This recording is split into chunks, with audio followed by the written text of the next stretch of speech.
Mic on இல்லையா? மைக்கு எல்லா நேரத்தையும் ஒழுங்காக வேலை செஞ்சுட்டு அது ஈவெண்ட்டே இல்லை. ஈவெண்ட்னு அதெல்லாம் நடக்கணும்.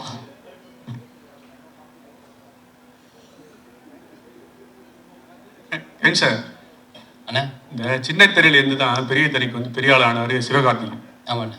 அப்புறம் வந்து இப்போ இன்னும் கொஞ்சம் நல்ல பெரிய ஆள் ஆகிட்டார். அவர் இடத்த பிடிக்கணும்னு நீங்க நினைக்கிறீங்களா? ஏன்னா அந்த அவரே மாதிரி பெண் வேடம் போட்டு ரூம்ல கேட்டீங்க. ஆமா, அதே தான் திருப்பி கேட்கலாம். பதிலும் சொல்லிட்டேன், திருப்பி வந்து கேட்குறீங்க. நெல்சன் படத்துலயும் அடுத்து சேர்ந்தீங்க. என்னன்னா நெல்சன் படத்துலயும் அடுத்து அவருக்கு மாதிரியே கூட்டணி இருக்கீங்க. ஆமாண்ணா. அதே மாதிரி ஏதாவது ஆசை இருக்கா அவர் மாதிரி வரணும்? அவர் எந்த அளவுக்கு இன்ஸ்பிரேஷன் உங்களுக்கு? இல்லைண்ணா, எனக்கு டெஃபினட்டா அங்க சொன்னதை அப்படியே நானும் சொல்லட்டுமா? சரி, சிவான சேதுபதி அண்ணா எனக்கு 2 பேருமே பயங்கரமான இன்ஸ்பிரேஷன். ஏன்னா அஜித் சார், விஜய் சார் எல்லாத்தையுமே நம்ம கிட்டக்க கூட பார்த்தது கிடையாது. என்னோட ஸ்கூல் காலேஜ் டைமில் நான் சொல்கிறேன், வெறும் ஸ்க்ரீனில் மட்டும்தான் நம்ம பார்க்குறோம். எனக்கு அப்படி இருக்கும்போது ஏதோ நம்மளாலும் ஒருத்தன் ஜெயிக்கிறான், இங்கேருந்து ஒருத்தன் போய் அதை பண்ணுறான் அப்படிங்கும்போது அப்போ தான் என்ன மாதிரியான பசங்களுக்கெல்லாம் இன்னும் ஸ்ட்ராங்காக அந்த நம்பிக்கை இன்னும் பெருசாது. அப்போ ஓகே, ஏதோ ஒரு ட்ரை பண்ணிகிட்டே இருந்தால் சின்சியராக அதை பண்ணிட முடியும் போலையே அப்படின்னு சொல்லிட்டு சிவானன்ட்ட அந்த மாதிரி இருக்குன்னா, இப்போ சேதுவன்ட்ட அவர் அவ்வளோ ஜூனியர் ஆர்டிஸ்டாக நடித்து, ஆக்சுவலாக அவர் ஜூனியர் ஆர்டிஸ்டோட லிஸ்ட் எடுத்தாலே அவ்வளோ இருக்கும் நம்மளுக்கு. ஸோ அதுவும் நடித்து கன்ஃபார்மாக ஏதோ ஒரு நாள் நடந்துடும் அப்படின்ற அந்த ஒரு ட்ரஸ்ட் இருக்குல்ல, அது ஒரு 1000ல் ஒருத்தருக்கு, 10,000ல் ஒருத்தருக்கு, லட்சத்தில் ஒருத்தருக்கு நடந்தாலுமே அந்த ஒருத்தர் மாதிரி கொடுக்குற நம்பிக்கை தான் என்ன மாதிரி பசங்களுக்கு அது ஒரு பயங்கரமான சீடுன்னு நினைக்கிறேன் நான். ஸோ அந்த இன்ஸ்பிரேஷன் நிச்சயமாக இருக்குது. மற்றபடி எனக்கு வர கதைகள் எந்த அளவுக்கு என்கேஜிங்காக இருக்குது, ப்ளஸ் எந்த அளவுக்கு டிஃப்ரெண்ட்டாக பண்ண முடியும் அப்படிங்கிறத தான் நான் பார்த்து பண்ணிட்டு இருக்கேன். Last 2 questions. கவின்ஜி, நீங்க பண்ணா இதை நாங்க முடிவு பண்ணிடுறோம். இல்ல நேரம் இல்லன்னு பிஆர் சொல்லிருக்காங்க. எங்களுக்கான அடுத்த ஆப்ஷன் பண்ணி. சரி கேளுங்க. ஓகே கவின்ஜி, ஒரு क्वेश्चन. அதாவது நீங்க வந்து ஸ்டார் இந்த படம் அன்னைக்கு வந்து ஒரே ஹீரோவா இருந்தார் பிரசாந்த். ஸ்டார்னு படம் வந்தது, அவர் பேரும் காதல் இளவரசன். இன்னைக்கு காதல் இளவரசன் தான் எங்க கண்களுக்கு நீங்க தான் தெரியுறீங்க. அந்த காரணத்துக்காகவே ஸ்டாருங்கிற டைட்டில் தூக்கிட்டீங்களா? அதே மாதிரி ஆனழகன்கிற படத்துல ஒரு பெண் வேடம் போட்டிருப்பார், ரொம்ப ஃபேமஸ் படம், ஓகேங்களா? அன்னைக்கு வந்து இத்தனை ஹீரோ கிடையாது, அவர் மட்டும். அந்த மாதிரி ஒரு நோக்கம், ஒரு சென்டிமெண்ட் இதுக்குள்ளார வச்சு தான் அந்த படத்தை ஒத்துக்கிட்டீங்களா? என்னோட கேள்வி. இல்லைண்ணா, இந்த படத்தோட இப்போ ஸ்டார் அப்படிங்கிறத பொறுத்த வரைக்கும் நாங்கள் எல்லாருமே இப்போ சொல்லியிருந்தோம் இல்லையா, ஸ்டார்னா வெறுமன அந்த ஸ்க்ரீனில் வர அது கிடையாது ஸ்டார். ஐ மீன் அதுவும் ஸ்டார் தான். அது இல்லாமல் என்னை பொறுத்த வரைக்கும் பீப்புள்ஸ் சாம்பியன் எல்லாருமே ஸ்டார் தான். மக்கள் யாரெல்லாம் நம்ம யாரை பெருசாக ரொம்ப ரசிக்கிறோமோ, அண்ணாந்து பார்க்குறோமோ, அவங்க எல்லாருமே ஸ்டார் தான். அது எல்லாத்தையுமே தாண்டி தான் நம்புகிற விஷயத்த நம்பி என்னைக்காவது ஒரு நாள் நடந்துரும் அப்படின்னு ஓடிட்டு இருக்கவனும் ஸ்டார் தான். ஏன்னா இப்போ நீங்கள் சொன்ன மாதிரி சினிமா இல்லை ஸ்போர்ட்ஸு மற்ற கொஞ்சம் விசிபிலிட்டி இருக்கிறவங்களுக்குலாம் அந்த அடையாளமோ அந்த லைம்லைட்டோ அது கிடைச்சிருது. ஆனால் அது கிடைக்காம ஏதோ ஒரு வேலையில் அந்த லைம்லைட்டுன்ற விஷயம் இல்லாமல் நிச்சயமாக அவனோட திறமைக்கு அவனோட சக்திக்கு அவன் ஒரு சாதனை பண்ணி தான் இருப்பான். அவனை யாரு அங்கீகரிக்கிறது, அவனை யாரு பாராட்டுறது? ஸோ அவங்க எல்லாருமே சேர்ந்து ஸ்டார் அப்படின்னு சொல்ற படம் தான் நம்ம ஸ்டார். டேரக்டர் சார், ஒரு கேள்வி இல்லை 2 கேள்வி. ஒன்று வந்து இந்த படத்தில் வந்து நீங்கள் எல்லாரையும் பாராட்டினீங்க, பாடலாசிரியர்களை விட்டீங்க. ஆனால் இவரும் ஒரு பாடலாசிரியர்னாரு நம்ம காம்பேரும். நான் அந்த வரி காதே கொடுக்க மாட்டேன், அந்த ஒரு வரி வந்தது பாருங்க, என் விழி மீன்களை தூண்டிலால் அப்படின்னு ஒரு, அதுக்கப்புறம் சரி இதுதான் அவ்வளோதான் அப்படின்னு நினச்சா உன் தலையை கோதி என் கைரேகை ஜாஸ்தி ஆகிட்டுங்கிற மாதிரி அவரை பாராட்டிடுங்க. அதுக்கடுத்து இன்னொரு கேள்வி, இங்கே அந்த பேனர் தான் அவர் சொல்லிட்டாரு, எங்கள்கிட்ட உங்களை தப்பிக்க வச்சுட்டாரு. ஆனாலும் எம்ஜிஆர் ஸ்டாருங்கிற அந்த இதில் பின்னாடி அந்த பேனரில் இல்லாமல் போன அமிதாப் கூட இருக்கிறார், நம்ம ஊருக்கு அவ்வளோவா சம்மந்தம் இல்லாதவர். அதுக்கு என்ன காரணம்? அதே மாதிரி இந்த படத்தில் ஹரிஷ் கல்யாண் தான் முதல்ல நடிக்கிறதா. 3 கொஸ்டின், 2 அடுத்து வாய்ப்பு கிடைக்காது. அடுத்து என்ன காரணம் கவின அதையும் சொல்லுங்க. ரைட் சார், இது ஆடியோ லான்ச் பிளான்ல இருக்கு சார். இப்பவுமே யுவன் சாரோட டேட்ஸ் தெரியல, மேபி ஆடியோ லான்ச் இருந்துச்சுன்னா அப்பா சொல்லலான்றதுக்காக லிரிக்ஸ்லாம் வச்சிருக்கேன் நான். எல்லாம் நிறைய லிரிக்ஸ் இருக்காங்க சொல்லணும்னு நினச்சேன். 2வது எம்ஜிஆர் சார் இல்லாததுக்கு காரணம் இல்லை சார், ப்ராக்டிக்கலான ரீசன் தான் சார். இந்த ஃப்ரேமிங்க்கு எனக்கு வந்து எனக்கு பிடிச்ச ஆர்ட்டில் வச்சுருக்கேன். இன்னொருத்தர் ஆட் பண்ணால் இந்த சிமெட்ரியாக இருக்காதுன்ற ஒரு ஃபீல்காக பண்ணேன், வேறு எதுவும் இல்லை. 3வது ஹரிஷ் கல்யாணுக்கு நன்றி சொல்லணும் சார். நான் லைக் காரணங்கள் வேறு காரணங்கள் சார், ப்ராக்டிக்கலான ரீசன்ஸ் தான். பட் ஸ்டில் அதை ஸ்போர்ட்டிவாக எடுத்து சப்போர்ட்டிவாக இருந்ததுக்காக ஹரிஷ் கல்யாணுக்கு நன்றி சொல்லணும் சார், அவ்வளோதான். இளனுக்கு ஒரு கொஸ்டின், கவினுக்கு ஒரு கொஸ்டின். Okay, first இளனுக்கு.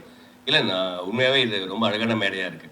ஏன்னா ஒரு இன்ஸ்பிரேஷனான இந்த கதை எழுதுறதுக்கு உங்களை தூண்டின ஒருத்தர் வந்து உங்கள் மேடையில் இருக்கிறாரு, அதுவும் உங்கள் அப்பாவாகவே இருக்கிறாரு. தவிர நீங்கள் இந்த படத்தை டைரக்ட் பண்ணிருக்கீங்க, இன்னொரு ஹீரோக்கு வாய்ப்பு கொடுத்துருக்கீங்க. ஸோ ரொம்ப நல்லா இருக்கு. என்னோட கொஸ்டின் என்னன்னா, நீங்கள் எப்போ ஆக்ட் பண்ண போறீங்க? அது கண்டிப்பாக சார், எங்கள் அப்பாவுக்கும் அந்த ஆசை இருக்குது. எங்கள் அப்பாவோட எங்கள் அப்பத்தாவுக்கு ஒரு ஆசை இருக்குது சார். எங்கள் அப்பத்தா தான் சின்ன வயசுல வந்து கேட்டுகிட்டே இருப்பாங்க. நான் ஒரு வேளை ஃப்யூச்சரில் நடித்தேன்னா அந்த படம் எங்கள் அப்பாத்தாக்கு டெடிகேஷனாக இருக்கும். ஓகே, கவின், வாழ்த்துக்கள். பொதுவாக வந்து லேடிஸ் கிட்ட போடும்போது ஒரு யாரையாவது ஒரு ரெஃபரன்ஸ் எடுத்துக்குவாங்க. கமல்ஹாசன் வந்து அவங்க அம்மாவை எடுத்துக்கிட்டாங்க. ஸோ அந்த மாதிரி இந்த படத்தில் அந்த கெட்ட போடும்போது யாரையாவது ரெஃபரன்ஸாக கரீனா எடுத்துக்கிட்டாங்க? சோப்ரா. கரீனா சோப்ரா. ஓகே, யாரு எனக்கு தெரியுமா? சொல்லுங்க. சந்தானம் சார் போட்டிருப்பார்ல லேடி Okay. அதுதான். ஏன்னா எனக்கு இந்த படத்துல வந்து இப்போ சிவான ரெமோல பண்ண மாதிரியோ இல்ல வந்து கமல் சார் அவ்வை சண்முகில பண்ண மாதிரியோ ஒரு பொண்ணாவே நடிச்சு நம்ப வைக்கிறது மாதிரியான இது கிடையாது. புரியுது. அது சின்னதா காலேஜ்ல பசங்க பண்ற ஒரு கலாட்டா மாதிரி. ஸோ எனக்கு என்னன்னா அந்த கலாட்டால பார்க்கும்போது சந்தானம் சார் எக்ஸ்ட்ராடனரியா அதுல ஒன்று பண்ணியிருப்பாரு. நிச்சயமா அதை வந்து இப்போ இதுக்கப்புறம் யாராலுமே பீட் பண்ண முடியுமான்றது தெரியல. அந்த மாதிரி முடிஞ்சா ஜாலியா ஒன்று ட்ரை பண்ணலாமே அப்படின்னு அப்படி எடுத்து பண்ணது. ஆனா எங்களுக்கு என்ன தோணுச்சுன்னா, ஒரு அந்த கெட்டப்ல ரொம்ப அழகா இருக்கிற போர்ஷன்ஸ்லாம் ஐஸ்வர்யா ராஜேஷ் மாதிரியும், கொஞ்சம் சேட்டை பண்ற போர்ஷன்ஸ்லாம் அறந்தாங்கி நிஷா மாதிரி இருந்தது. ரெண்டு பேரும் சேர்ந்த கலவை மாதிரி இருந்தது. பரவாயில்ல, மூணாவதா ஒன்று இருந்துச்சு, அது நானும் பார்த்தேன் சோசியல் மீடியால. வாழ்த்துக்கள். Santhanam reference super.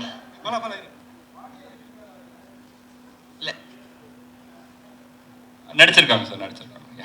Direct sir, ஆக்சுவலாக பேர் வந்து ஸ்டார்னு வச்சுருக்கீங்க, பின்னாடி இருக்கவங்களும் பெரிய ஸ்டார்ஸு தான். ஸோ ஒருவேளை இந்த படம் வெற்றி அடைஞ்சிருச்சுன்னா அடுத்த லெவலுக்கு ஸ்டாருக்கு போவார். எந்த ஸ்டார் லெவலுக்கு கவின் போவார்னு நீங்கள் நினைக்கிறீங்க? சார் நான் ஆல்ரெடி இன்டர்வியூஸில் சொல்லியிருக்கேன் சார். சார் கேட்குறீங்க சொல்லவா? ஸோ ஆஸ் அன் ஆக்டரா சார், நான் ஆஸ் அன் ஆக்டராக ஒரு டாப் 5 இருப்பாருன்னு நான் பிலீவ் பண்ணுறேன். ஆக்சுவலாக ஒரு ஆஸ் அன் ஆக்டராக பெர்ஃபார்மராக ஒரு டாப் 5 இருப்பார்னு பிலீவ் பண்ணுறேன் சார்.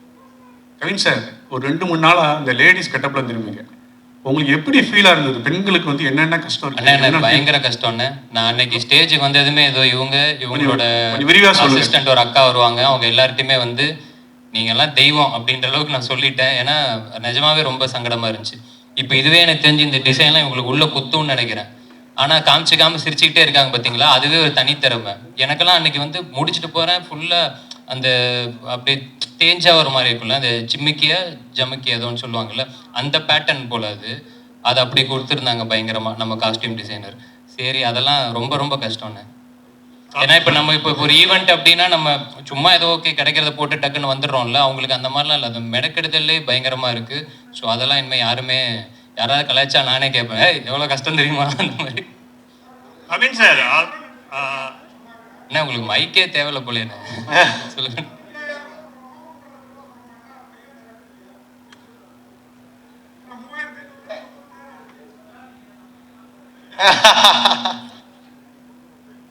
சார், நான் வந்து ஒரு ஓவரால் பட்ஜெட் கொடுத்துட்டு போயிருக்கேன். அதுக்கப்புறம் அந்த பட்ஜெட்டுக்குள்ளேயே இளன் முடிச்சு கொடுத்துருக்காரு படத்தை. சார் கவின் சார், நீங்கள் வந்து அதிகமாக வந்து கோடிகள் சம்பளம் கேட்கறதாகவும் சிறு தயாரிப்பாளர்களோடு வந்து உங்ககிட்ட வந்து அப்ரோச் பண்ணுறதுல ரொம்ப சிரமம் இருக்கிறதாகவும் ஒரு குற்றச்சாட்டு இருக்கு. ஓகே ஓகே, அதுக்கு பதில் சொல்லணுமா? அதுவும் நான் அந்த ரூம்லேயே சொல்லியிருந்தேன், திரும்பவும் நீங்கள் கேட்குறீங்க.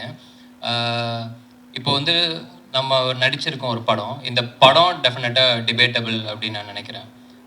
அது சேம் டைம் இங்கே சம்பளம் டிபேட்டபிளா அப்படிங்கிறது எனக்கு தெரியல. டிபேட்டபிள் யாருக்கு அப்படின்னா எனக்கும் ப்ரொடியூசருக்கும்.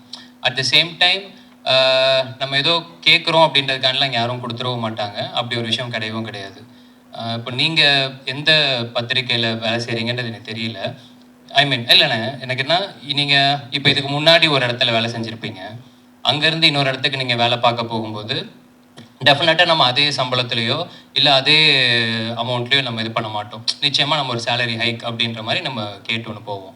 அதையும் நம்ம தீர்மானிக்க முடியாது, நம்மளோட ப்ரீவியஸ் சம்பளம் தான் தீர்மானிக்கும். இப்போது நான் வந்து கணக்காலம் கலங்கள் சீரியல் நடித்தேன். அதில் என்னோடய சம்பளம் ஸ்டார்டிங்லாம் 1000 ரூபாய். சீரியல் முடித்து நான் ஒரு 5-6 வருஷம் எக்ஸ்பீரியன்ஸ்க்கு அப்புறம் எனக்கு அதோடய சம்பளம் 6000 ரூபாய். ஸோ அந்த 6000 ரூபாவை தீர்மானிக்கிறது 3000, 3000 தீர்மானிக்கிறது 1000, இப்படி தான் இருக்குது. ஸோ சம்பளம் அப்படிங்கிறது இன்றைக்கி வந்து நம்மளோட படம் எந்த அளவுக்கு பண்ணுதோ, அந்த மார்க்கெட்டில் எப்படி நடக்குதோ அதுதான் தீர்மானிக்கிறதே தவிர இங்கே தனிப்பட்ட இதில் யாருமே தீர்மானிக்கிறது கிடையாது. ப்ளஸ் என்னால் படம் வந்து இதுதான் எனக்கு 4வது படம். இந்த 4வது படமே வந்து பார்த்தீங்கன்னா இது எனக்கு முடிக்கிறதுக்கு வந்து இப்போ லிட்டரலாக 1 வருஷம் அப்படிங்கிற மாதிரி ஆகியிருக்கு. இந்த காரணங்களுக்காகவே நான் வந்து சில இடங்களில் நோ சொல்லியிருக்கேன். பட் ஆனால் அந்த நோ சொல்கிறதுக்கான முக்கியமான காரணம் என்னன்னா, யாருமே வெயிட் பண்ண வைக்க வேண்டாம். அவங்க வெயிட் பண்ணுற நேரத்தில் நிச்சயமாக எனக்கு எவ்வளோ பேர் இருக்காங்க, அவங்கள வச்சு கூட பண்ணிட்டு வந்துடலாம். இதெல்லாம் தான் காரணங்கள். சுவாரஸ்யத்துக்காக இல்லை இன்ட்ரெஸ்டிங்காக இருக்கணுன்றதுக்காக அது பேசுறதுக்கு வேணால் நல்லா இருக்கலாம். மற்றபடி ஃபேக்ட்ஸ் இதுதான். சார் இந்த ஒரு சார் சார் சார் அடுத்த 2 படத்தில் ஹீரோயினே கிடையாதுண்ணே. கவின் நாளைக்கு ஒரு அனௌன்ஸ்மெண்ட் வரும், அந்த படத்தில் ஹீரோயின் கிடையாது.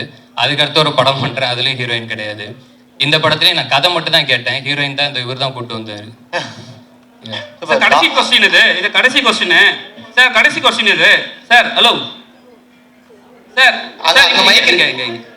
இந்த கொஸ்டினுக்கு வந்து டைரக்டரா இருந்தாலும் சரி, ஹீரோ இருந்தாலும் சரி, யார் வேணா பதில் சொல்லலாம். சரிங்களா? கவின் ஸ்டார்.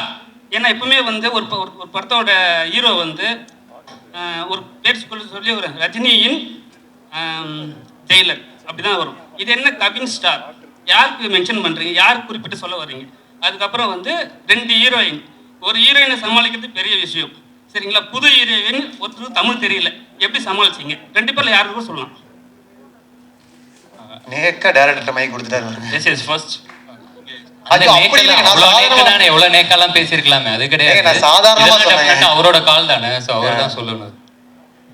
ஸ்டாரிங் கவின் போட்டிருப்போம் அப்படின்னா இதில் நடிக்கிறாரு நம்மளுக்கு தான் அர்த்தம். இந்த படத்துக்கு அந்த வார்த்தை யூஸ் பண்ணா ஒரு மாதிரி வார்த்தை விளையாட்டு மாதிரி அழகா இருந்துச்சு, அந்த ரீசனுக்காக போட்டோம். ஹீரோயினை சமாளிக்கிற அது வந்து அந்த கொஸ்டின்ஸ் எனக்கு அது உடன்பாடு இல்லை. அதில் இல்லை. ஏன்னா பார்த்தீங்கன்னா